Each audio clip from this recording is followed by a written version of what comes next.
Sympathy week बनाती है, ये हम अक्सर सुनते हैं। पर सवाल ये नहीं है। सवाल ये है कि क्या सिंपैथी लेना वीकनेस है या सिर्फ सिंपैथी पे डिपेंड रहना वीकनेस है। आज इस कंफ्यूजन को दूर करते हैं। सिंपैथी लेना मतलब आपको कोई चाहिए सुनने वाला, आपको कोई समझने वाला चाहिए। आप शेयर करते हो, इमोशंस को रिलीज करते हो और फिर आगे बढ़ने की कैपेसिटी बनाते हो। ये नॉर्मल है और ह्यूमन नीड भी। लेकिन सिंपैथी पे डिपेंड रहना आपको विक्टिम बनाता है। जब आप पेन को अपनी आइडेंटिटी बना लें, जब आप एक्शन लेने की बजाय ये एक्सपेक्ट करें कि कोई और आके आपकी लाइफ को फिक्स कर दे, यानी कि सिंपैथी लेना और सिंपैथी पे जीना ये दोनों अलग इमोशनल स्टेट्स हैं। दोनों की इंटेंशन भी अलग है, दोनों का रिजल्ट भी अलग है। अगर हम विमेन के कंटेक्स्ट में बात करें तो वो दोनों तरफ से प्रेशर में होती है।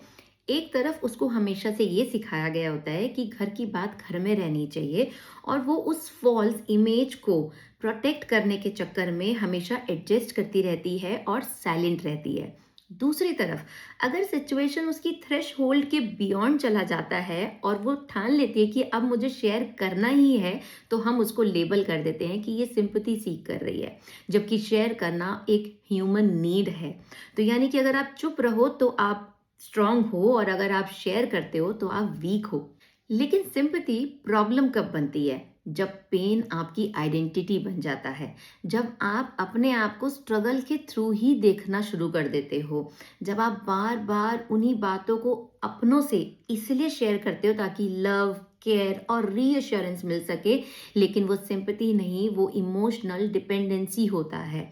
जब आप रिस्पॉन्सिबिलिटी नहीं लेते अपनी लाइफ की, जब आप चेंज से घबराते हो, क्योंकि अननोन चैलेंजेस का फियर इतना स्ट्रांग होता है कि आप उसी फैमिलियर पेन में स्टक रहना सही समझते हो।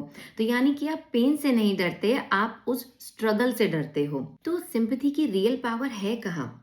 रियल पावर तब है जब आप ये मान लेते हैं कि हाँ, सच में चीजें मुश्किल हैं।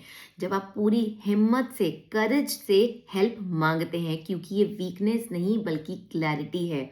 जब आप अपने प्रेजेंट की रिस्पॉन्सिबिलिटी ले लेते हो, क्योंकि आपको ये क्लैरिटी आ जाती है कि पास्ट में जो हुआ उस पर आपका कंट्रोल नहीं है, लेकिन आप प्रेजेंट को कंट्रोल करके अपने फ्यूचर को अच्छा बना सकते हो और आप स्टेप बाय स्टेप अपनी लाइफ को डायरेक्शन देना शुरू करते हो। फिर चाहे लोग आपको वल्नरेबल कहें, चाहे जज करें या किसी भी नाम से लेबल करें, पर इस पूरे प्रोसेस में आप अपना साथ नहीं छोड़ते। सिंपैथी लेना ह्यूमन है, पर आगे बढ़ना चॉइस है। आप तब वीक होते हो जब आप चेंज से डरते हो, ना कि जब आप हेल्प मांगते हो। आज के लिए बस इतना ही। Thank you so much for watching this video. Good bye and take care.